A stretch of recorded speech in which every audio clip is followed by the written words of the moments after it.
meus amores. Agora acho que são 2h pouca da manhã, eu não consegui dormir. Aí começou a vir um monte de pensamentos na minha mente. Aí eu desci, peguei a Bíblia, fui ler. Eu já tava com uma palavra na minha mente. Normalmente eu gosto de fazer o vídeo e passar pelo menos uma base. Mas vai assim mesmo, porque eu acredito que vai sair algo bom daqui.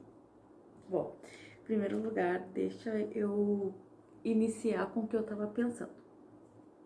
Lá em cima eu tava deitada tentando dormir, não conseguia dormir. Espero que Deus coloque exatamente o que estava na minha mente para eu falar para vocês.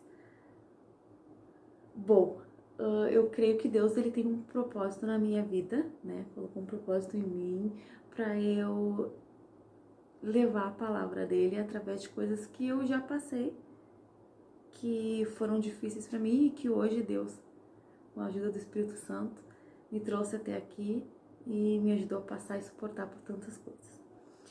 E mesmo passando por muitas dificuldades e vencendo muitas barreiras, eu não me sinto preparada para falar aquilo que Deus fez, né, através da minha vida, para que outras pessoas também sejam transformadas através de um testemunho, através de uma palavra.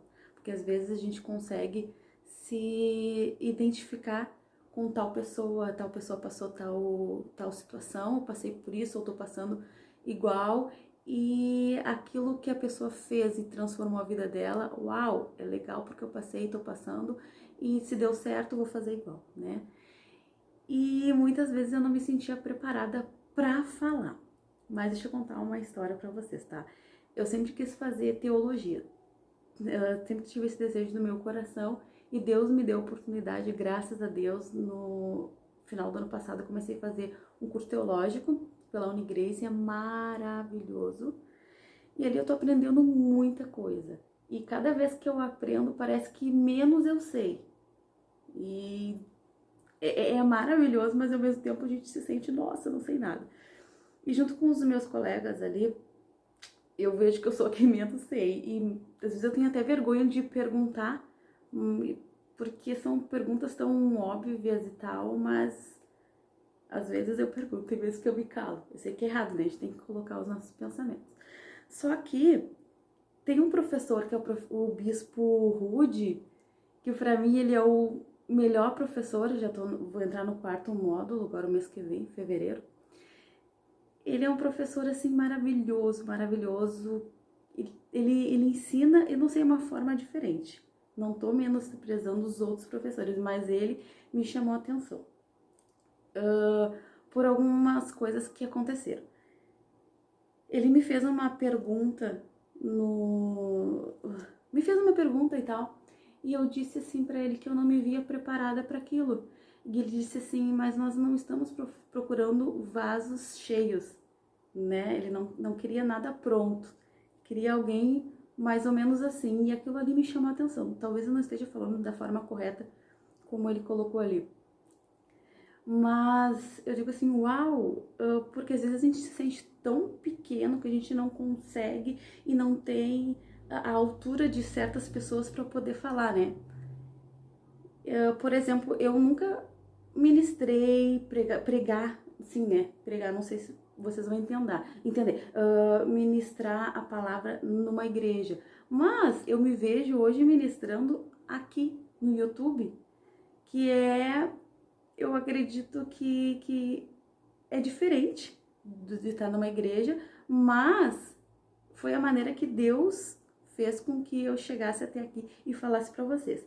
E quando ele me disse isso, nossa, eu me senti assim, porque ele é uma pessoa muito estudada. Não sei se ele vai ver esse meu vídeo, talvez eu mande para ele, se eu vou ficar com muita vergonha, mas ele é uma pessoa assim, olha, muito inteligente. Ele escreve livros, inclusive escreveu um último livro de contos maravilhoso, eu comecei a ler, tenho que continuar da sequência. Então uma pessoa que tu vê que é grande, né, entende muito da Bíblia, sabe muita coisa, chegar e te dizer que tu tem esse potencial, te dá um ânimo, te dá um up, né? Então a gente teve um módulo que era a arte de pregar. e eu tinha que fazer um videozinho pregando, falando algo e mandar para ele, que fazia parte, era uma das avaliações. Aí ele me perguntou se era a primeira vez que eu estava pregando, eu falei que sim, que era a primeira vez, só que depois, analisando, não era a primeira vez, porque eu já vinha falando das coisas de Deus, falava uma palavra e dava, né, de acordo com a palavra, aquilo que Deus colocava no meu coração no YouTube. E eu digo, nossa, então na verdade eu já vinha pregando, só que não quer dizer que tá lá na igreja, falando lá, aquela lá é a pregação. Não, a gente aqui, nós estamos, né, falando de Deus, nós estamos de alguma forma pregando. Aí está, eu aprendi. E mandando esse videozinho para ele, ele me retornou e disse assim, tu é uma ótima contadora de história, porque eu contei a história de Zaqueu, e depois eu introduzi contando a história de Zaqueu, depois eu falei a explicação e tal, e finalizei. E daí veio um estalo na minha mente, ótima contadora de história. Eu gosto geralmente do que as pessoas veem em mim, né? Tanto negativo ou positivo, eu analisar, tentar melhorar ou tirar, extrair aquilo que tá me abençoando, eu vou progredir. Aquilo que tá me tirando algo, né? Eu vou então eliminar e descartar. E aí foi que eu fiz aquele meu, acho que penúltimo, não lembro, vídeo, falando da história de uma senhora de 70 e poucos anos e tal. E daí, desde então, comecei a ter esse desejo de começar a falar de algo e usar aquilo que ele disse que tinha visto em mim, que eu era uma boa contadora de história, né? Então, o que eu quero chegar para vocês? Não quero deixar muito longo esse vídeo aqui.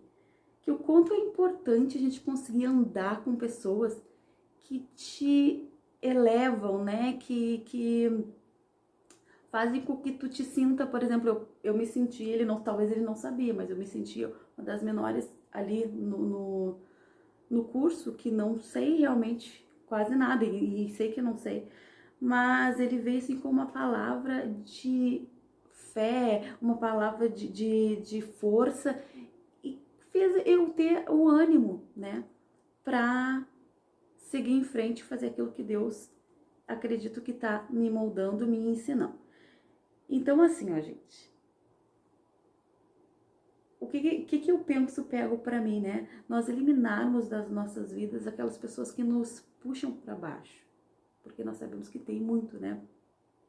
Claro que a gente não vai viver num contos de fadas, só que assim, olha, o que tá acontecendo ultimamente? As pessoas, muito briga por política e por picuinhas, coisas assim, olha, que eu digo que não tem cabimento. E a vida é muito mais.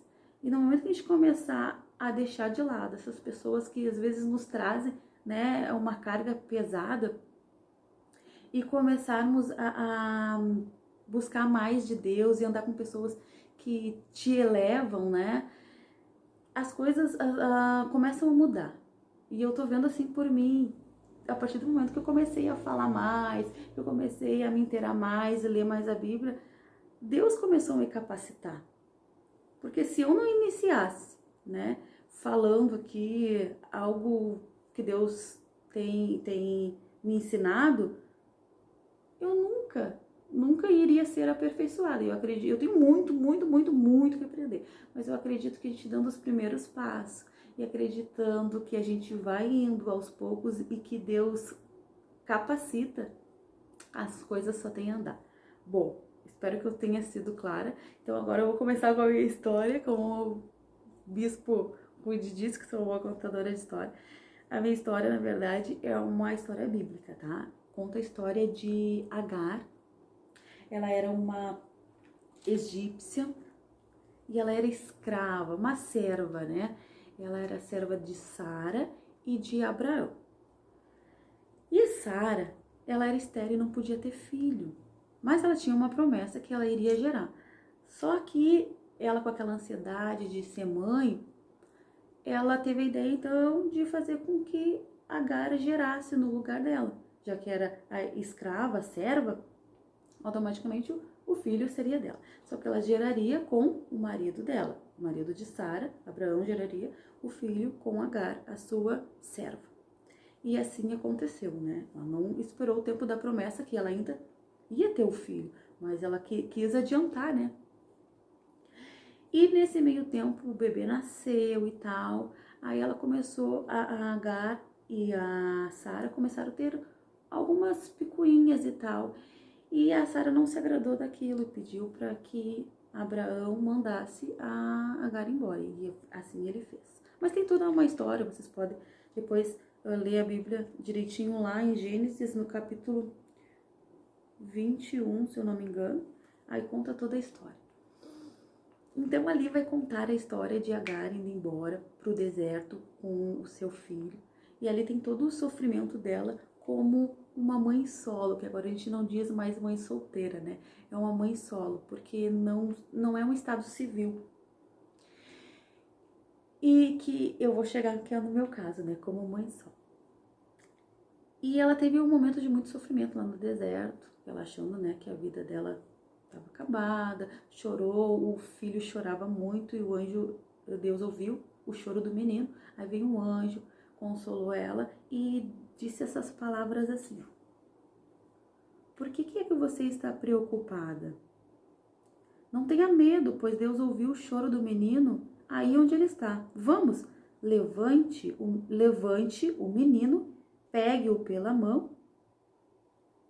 Eu farei dos seus descendentes uma grande nação. E ali, então, iniciou uma promessa sobre a vida de Ismael, que era o filho de Agar.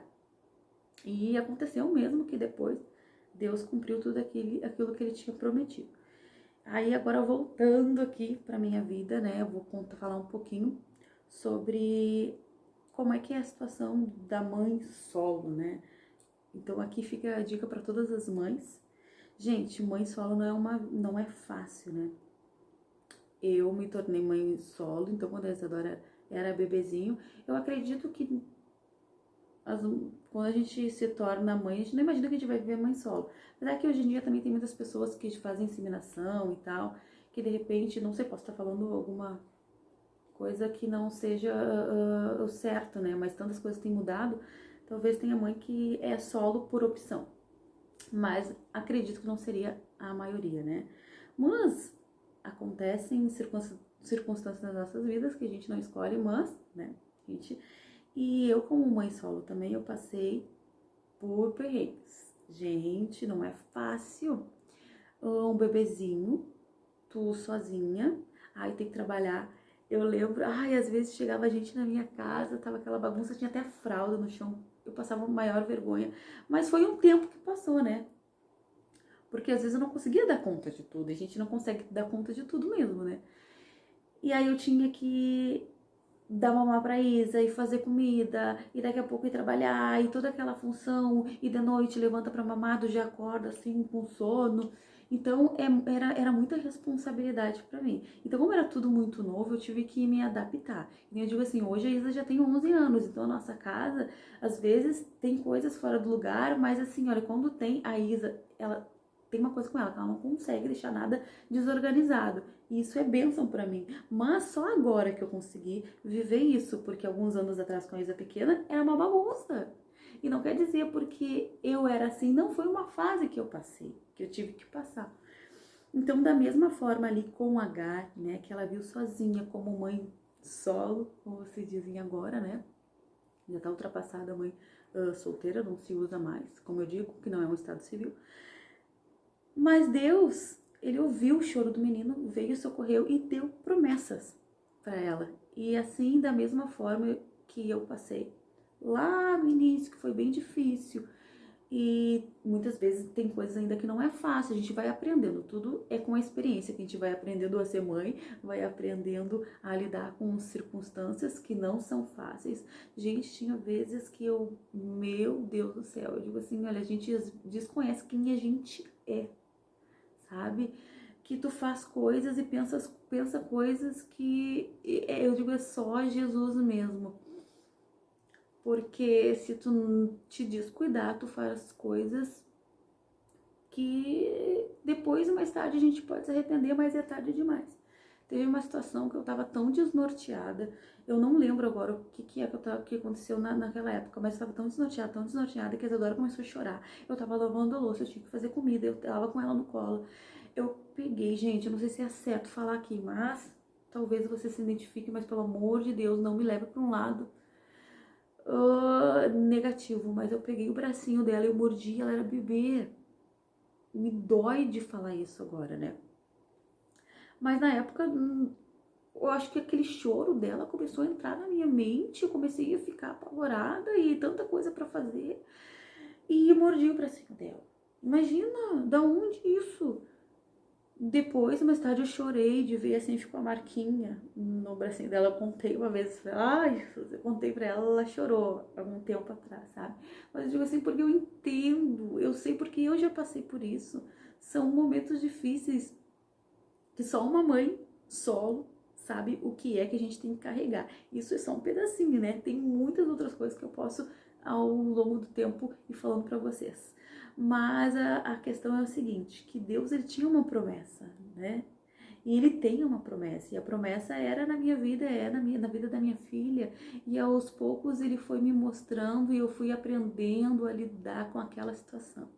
E da mesma forma que ele trabalhou lá na vida de Agar, que Agar talvez pensou, né, foi mandada para fora de casa com um filho pequeno, algo que ela, não foi ela que decidiu, decidiram por ela, e daqui a pouco ela se vê num desespero, num deserto, e Deus ouviu o choro e decidiu lá e fez promessa e transformou a vida de Agar e de Ismael. E da mesma forma ele tem feito comigo aos poucos. Então, assim como o bispo Rude lá me incentivou, dizendo, né, que eu era uma boa contadora de história, e eu tô aqui contando, né, a história que tá lá na Bíblia, uma história verídica, eu também tô aqui para te incentivar, tu que é mãe solo aí, não desanimar. A gente vai passar assim por momentos muito difíceis e tentar ter o domínio próprio, né? Não deixar essas situações que nem eu fiz de morder o bracinho da Isa. Nossa, da onde aquilo? Tava num desespero. É algo erradíssimo, mas a gente entende que foi algo que aconteceu na situação ali. Então, gente, nós somos mulheres fortes, não vamos desanimar, vamos crer que Deus tem um propósito. Talvez não foi aquilo que a gente desejou para nossa vida, mas aconteceu. E se aconteceu, foi permissão de Deus e Ele sabe o porquê, né? Tirem lá das coisas ruins que vocês passaram as mais preciosas bênçãos para ajudar a vida das outras pessoas e ajudar a vida de vocês mesmo, né? Não vamos tentar trazer aquelas coisas difíceis que a gente passou, não para um vitimismo, mas para trazer como uma experiência. Então, gente, eu espero que vocês tenham gostado dessa palavra, algo que Deus tocou no meu coração. Não sei se eu falei tudo que eu estava imaginando, mas minha mente estava assim, olha. E eu tô aqui para deixar essa palavra para vocês. Que Deus abençoe vocês, as mamães solo, que nós somos fortes, nós somos guerreiras e com a presença do Espírito de Deus, tudo a gente consegue, tá, gente? Beijo, beijos e fiquem com Deus.